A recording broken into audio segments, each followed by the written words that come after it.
Hello everyone, course ক্লাসরুমের আরেকটি ক্লাসে সবাইকে স্বাগত জানাচ্ছি। আজকে আমরা দেখব যে কতগুলো শিকল সমাধান হতে পারে বিউটেন এবং পেন্টেনের। তো দেখো, শিকল সমাধানের ক্ষেত্রে আমাদের যে জিনিসটা মাথায় রাখতে হবে সেটা হচ্ছে মাতৃযৌগের যে কার্বন সংখ্যা। যেমন এখানে কার্বন সংখ্যা কয়টা প্রধান শিকলে মাতৃযৌগতে, সেটা হচ্ছে 4টা। ঠিক আছে, প্রধান শিকলে কার্বন সংখ্যা কয়টা? 4টা। প্রধান শিকলে 4টা কার্বন আছে, তার মানে পরবর্তী যে শিকল সমাধানগুলো হবে সেগুলোতে কি হবে, কার্বন সংখ্যা এক করে কমবে। ঠিক আছে, কারণ বাড়তে তো পারবে না। তাহলে CH3 CH2 CH2 CH3, এটা হচ্ছে আমাদের মেইন যৌগ। ঠিক আছে, এটার নাম কি? 4 কার্বন যেহেতু, তাহলে N বিউটেন। যেহেতু সরলরৈখিক, তাই এটাকে আমরা N বিউটেন বলি। ঠিক আছে, তোমরা এটা জানো। এখন কার্বন সংখ্যা কি হবে? মাতৃ যৌগের যে কার্বন সংখ্যা তার থেকে কম হবে প্রধান শিকলে। তার মানে 4 আছে মূল কার্বন, এখানে 5 তো হইতে পারবে না, একটা কার্বন তাহলে কমাইতে হবে। তাহলে এই যদি আমরা এভাবে লিখি সি সি এবং সি, ঠিক আছে, এভাবে যদি লিখি তাহলে 3টা কার্বন। এখন আমরা এই জায়গাতে যদি একটা মিথাইল দিয়ে দিই তাহলে আমাদের এটা পসিবল। ঠিক আছে, মনে করো আমরা কি করলাম, এই মিথাইলটাকে এখান থেকে খুলে ফেললাম, এই মিথাইলটাকে খুলে এই জায়গাতে দিয়ে দিলাম। মিথাইলটা এই কার্বন থেকে খুলছি। ঠিক আছে, এই কার্বন থেকে খুলছি, মানে এই কার্বনের সাথেই তো কানেক্টেড ছিল এই গ্রুপটা, তাই না? এখান থেকে খুলে তাকে কি করছি, তাকে এই জায়গাতে দিয়ে দিছি। তো যাকে দিছি তার তো একটা হাত খালি করতে হবে, তো তার যে হাইড্রোজেনটা কমবে সেটা আবার এইটাতে চলে যাবে। ঠিক আছে, তাহলে CH3 CH CH3। ঠিক আছে, এই হচ্ছে আমাদের যৌগটা। তো এই যৌগটার নাম কি? আমরা হচ্ছে এবার একটু পাশাপাশি লিখি CH3। তাহলে এই যৌগটার নাম কি? এই যৌগটার নাম হচ্ছে 2 মিথাইল 2 মিথাইল প্রোপেন। ঠিক আছে, 2 মিথাইল প্রোপেন। তো এখানে তোমরা লক্ষ্য করো, এখানে প্রধান শিকলে আমাদের কার্বন কয়টা? প্রধান শিকলে আমাদের কার্বন হচ্ছে 3টা। তাহলে এইটার ক্ষেত্রে প্রধান শিকলে কার্বন সংখ্যা হচ্ছে 3টা, এটার ক্ষেত্রে প্রধান শিকলে কার্বন সংখ্যা হচ্ছে 4টা। তাহলে এই দুইটা যৌগ পরস্পরের শিকল সমাণু। এই যে কার্বন সংখ্যা ভিন্ন হয়েছে। ঠিক আছে, এখন এই যৌগটার আরেকটা নাম কি? এটার নাম হচ্ছে আইসো। ঠিক আছে, এটা আইসো। যদি প্রান্তে CH3 CH CH3 এই স্ট্রাকচারটা থাকে, CH3 CH CH3, তখন সেটাকে আইসো বলে। এখন আইসো প্রোপেন হবে নাকি বিউটেন হবে? আইসো বিউটেন হবে। ঠিক আছে, আইসো নিউ যখন বলবা তখন টোটাল কার্বন সংখ্যাটা কাউন্ট করতে হয়। ঠিক আছে, এখন এখানে আর কোনো সমাণু কিন্তু পসিবল না বিউটেনের ক্ষেত্রে। তোমরা এবার হচ্ছে আমরা, এবার হচ্ছে 2 নম্বর পেন্টেনের ক্ষেত্রে দেখি C5H12, তার মানে C5H12, এই যৌগটার ক্ষেত্রে কয়টি শিকল সমাণু সম্ভব? তো প্রথমে আমরা কি করব, প্রথমে হচ্ছে আমরা মেইন স্ট্রাকচারটা লিখে ফেলবো। CH3 CH2, তারপরে কি হবে CH2, তারপরে আবারও CH2, তারপরে কি হবে CH3। এখানে আছে আমাদের 5টা কার্বন। ঠিক আছে, তো আমরা 5টা কার্বন থাকতে কিভাবে লিখতে পারি? 5টা কার্বন থাকলে এখন হচ্ছে আমাদের, আমরা আগেই পড়ছি শিকল সমান বানাই দিচ্ছি, তাই না? তার মানে আমাদের কার্বন সংখ্যা কমাইতে হবে। তো এখানে প্রধান শিকলে কার্বন আছে কয়টা? 5টা। তো এটা হচ্ছে কি এন পেন্টেন। এন পেন্টেন থেকে আমরা আর কি কি বানাইতে পারি? আমরা 4 কার্বন বিশিষ্ট বানাইতে পারি প্রথম। ঠিক আছে, তো আমি যদি এভাবে লিখি, তো দেখো প্রথমে তোমরা কার্বনটাকে এভাবে লিখতে পারো। তাহলে হচ্ছে এটা হাইড্রোজেনের স্পেস লিখে এখানে এভাবে লিখে ফেলতে পারো, একটা হাইড্রোজেনের স্পেস, তারপরে আরেকটা কার্বন, হাইড্রোজেনের স্পেস, আরেকটা কার্বন, হাইড্রোজেনের স্পেস। এই হচ্ছে 4টা কার্বন। ঠিক আছে, তো এখন 4টা কার্বনে কি করতে পারি? 4টা কার্বনে হচ্ছে আমরা এই জায়গাতে একটা মিথাইল দিতে পারি, অথবা এই এই জায়গাতে একটা মিথাইল দিয়ে দিতে পারি। ঠিক আছে, তো এই জায়গাতে যদি একটা মিথাইল গ্রুপ দিয়ে দিই তাহলে কি হয়ে গেল? 2 মিথাইল 2 মিথাইল 2 মিথাইল কি? বিউটেন। ঠিক আছে, এটা একটা ওয়ে হইতে পারে। আরেকটা ওয়ে কি হইতে পারে? সি, হাইড্রোজেন স্পেস থেকে একটা কার্বন, হাইড্রোজেন স্পেস থেকে একটা কার্বন, হাইড্রোজেন স্পেস থেকে একটা কার্বন, সি। এখন দেখো সি থেকে আর কোন স্ট্রাকচার পসিবল না। তুমি যদি মনে করো এটা এইভাবে দিবা, এটা তো দিয়ে দিছি 3-এ দিই, আসলে 3-এ পসিবল না, তখন আমি এই দিক থেকে নাম্বারিং করব। এদিক থেকে নাম্বারিং করলে 1 2 হয়ে যাবে। ঠিক আছে, যেদিক থেকে আগে শাখা পাবো সেদিক থেকে নাম্বারিং করলে, তো 4-এ হচ্ছে এটাই পসিবল এই জায়গাতে। তার মানে কি, এবার হচ্ছে আমরা 3 কার্বনে যাইতে হবে। 3 কার্বনে যদি যাই তখন উপায় কি? দেখো 3 কার্বনে যদি যাই তাহলে আমরা যেকোনো একটা কার্বনে, আমরা যেকোনো একটা কার্বনে কি 2টা মিথাইল গ্রুপ দিয়ে দিব। যেকোনো একটা কার্বনে যদি 2টা মিথাইল গ্রুপ দিয়ে দিই তাহলে 1 2 3 4 5 হয়ে গেল।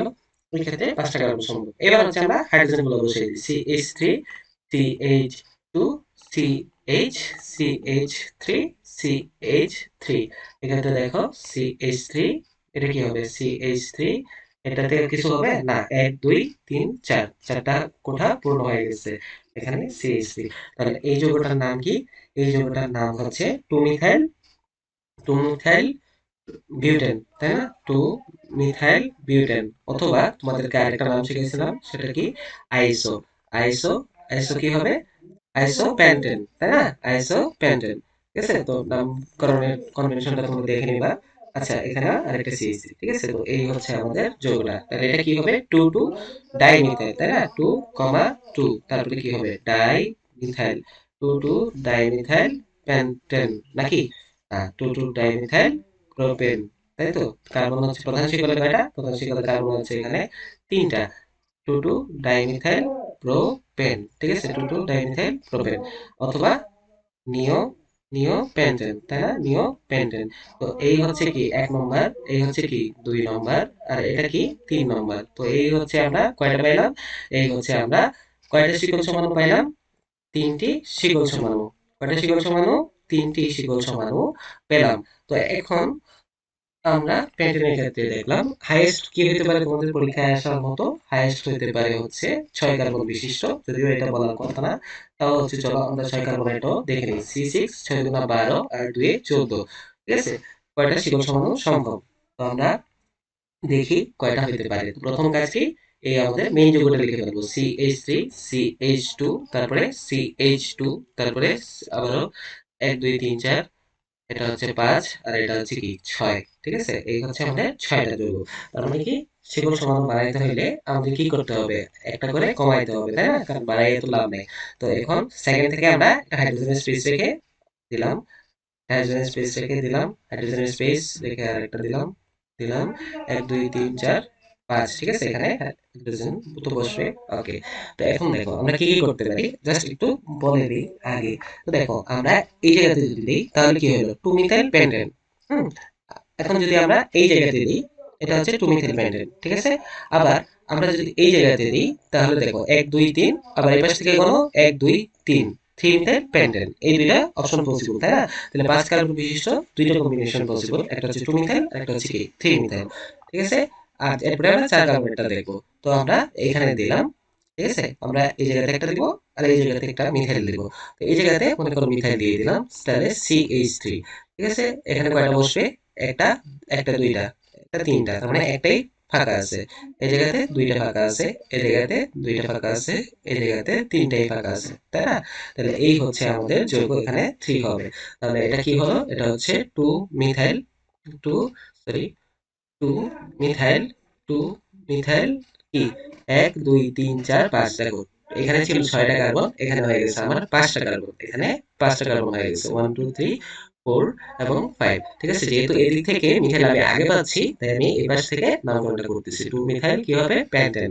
2 মিথাইল প্যান্টেন তাহলে দেখো হেক্সানকে আমরা প্যান্টেন বানাই দিলাম তাহলে কি কার্বন সংখ্যা কমছে হ্যাঁ কমছে তার মানে আমরা একটা সমাণু পাইছি 3 নম্বর সমাণু কি 2 এ দিছি যেভাবে এভাবে 3 এ দিয়ে দিব তাহলে আমরা তো বুঝে গেছি 3 তে দিব তার মানে যেটাতে মিথাইল দিব সেটাতে CH হবে ঠিক আছে যেটাতে মিথাইল দিব সেটাতে CH হবে 1 2 3 4 এটা হচ্ছে 5 আর এটা হচ্ছে 5ই থাকবে ঠিক আছে আচ্ছা না আরেকটা বসবে তাই তো এখানে 1 2 3 4 5 আর একটা দিলে হচ্ছে 6 ঠিক আছে এই হচ্ছে আমাদের যোগটা তাহলে এটা আমরা এপাশ থেকে বা এপাশ থেকে যে কোনো এক পাশ থেকে নাম্বারিং করতে পারি 1 2 3 4 5 ঠিক আছে তাহলে এটার নাম কি এটার নাম হচ্ছে 3 মিথাইল 3 মিথাইল কি 3 মিথাইল পেন্টেন তাই না 3 মিথাইল পেন্টেন তাহলে এবার হচ্ছে আমরা কি করব আমরা 4 কার্বন বিশিষ্ট কয়টা যৌগ বানাইতে পারি সেটা দেখো কিন্তু দেখো এখানে কিন্তু সবগুলো যোগ করলে দেখো ঘুরে ফিরে আণবিক সংকেত কি সেম আসতেছে আণবিক সংকেত কত C6H14 বেরিয়ে আসবে তারপরে দেখো 4 কার্বন তারপরে 1 2 হাইড্রোজেন স্পেস রেখে আমরা টান দিয়ে দিব হাইড্রোজেন স্পেস রেখে টান দিয়ে দিব হাইড্রোজেন স্পেস রেখে টান দিয়ে দিব এখন দেখো এখানে কি কি অপশন পসিবল হতে পারে তুমি একটু চিন্তা করো কয়টা কার্বন এক্সেপ্ট করতে হবে দুইটা কার্বন তার মানে দুইটা মিথাইল গ্রুপ তাহলে আমরা এক নম্বরে কি করতে পারি যে এটাতে এটাতে একটা মিথাইল গ্রুপ এটাতে একটা মিথাইল গ্রুপ দিয়ে দিলাম ঠিক আছে সেই ক্ষেত্রে কি হবে 2 3 ডাইমিথাইল ঠিক আছে 2 3 ডাইমিথাইল বিউটেন ঠিক আছে বিউটেন 4 কার্বন হয়ে গেছে না তাহলে বিউটেন হয়ে যাবে। তো দিলাম এখানে CH3, এখানেও কি করলাম CH3। আচ্ছা এটা কি হবে, এটা হবে CH3, যেখানে যেখানে মিথাইল সেখানে CH হয়ে যাবে, আর এখানে CH3। তাহলে যৌগটার নাম কি হবে 2,3, তারপরে কি ডাই, দুইটা যেহেতু আছে তাই ডাই, ডাই মিথাইল। যৌগের নাম কি হবে, যৌগের নাম হচ্ছে 2,3 ডাই মিথাইল বিউটেন। ঠিক আছে, গুড। তাহলে 5 নম্বর আর কি হইতে পারে কিছু, আর হইতে পারে কি হইতে পারে আর, এখানে চারটা তো পেয়ে গেছি তাই না, চারটা আমরা পেয়ে গেছি। তো আর কি হতে পারে, তো দেখো 4 কার্বন বিশিষ্ট এটা একটা কম্বিনেশন হইলো। এখন আরেকটা কম্বিনেশন কি হইতে পারে চারের মধ্যে, দেখো একটা কার্বন দুইটা দিয়ে দিলাম, এটা হইতে পারে তাহলে 4 আর 2 6, ঠিক আছে, যাকে বলে নিও স্ট্রাকচার। ঠিক আছে, তাহলে 1 2 3, 1 2 3 4, আমরা 2 নম্বর যেটা আছে সেটাতে কি করবো, দুইটা মিথাইল গ্রুপ দিয়ে দিব, দুইটা মিথাইল গ্রুপ দিয়ে দিলাম। তাহলে এখানে H3, এটাতে কিছু বসবে না, এটাতে হবে CH2, আর এটা কি হবে CH3। তাহলে যৌগটার নাম কি হবে বলতো, two two two two di, two two di methyl, 1 2 3 4, 1 2 3 4, two two di methyl butane, butane. ঠিক আছে, তো এই হচ্ছে 5 নম্বর কম্বিনেশন। ঠিক আছে, এই হচ্ছে 5 নম্বর কম্বিনেশন। তো এইভাবে এখানে তোমরা একটু দেখে নিও এই যে হাইড্রোজেন সংখ্যাগুলো ঠিক আছে কিনা। তো এই হচ্ছে আমাদের 5টা কম্বিনেশন পসিবল এখানে, তাই না? তো এইভাবে আমরা কি দেখলাম, শিকল সমাণু। দেখো এটাও একটা শিকল সমাণু, কারণ কি সবগুলাতে কার্বন সংখ্যা কিন্তু ভিন্ন, কিন্তু আণবিক সংখ্যা যদি লেখো এটাও C6H14 হবে, এটাও C6H14 হবে, সবগুলাই C6H14 হবে। তো তোমরা যদি 2বার প্র্যাকটিস করো তাহলে হচ্ছে এটা আর ভুলার সম্ভাবনা আশা করি নাই। 6টাতে 5টা থাকে, ঠিক আছে। আর 5 কার্বন যেটা আছে সেটাতে আমরা 3টা শিকল সমাণু পাইছি, আর 4 কার্বন যদি হয় তাহলে সেটাতে 2টি শিকল সমাণু পাইছি। 3 কার্বন হইলে সেটাতে এখানে আমরা শিকল সমাণু পাবো না।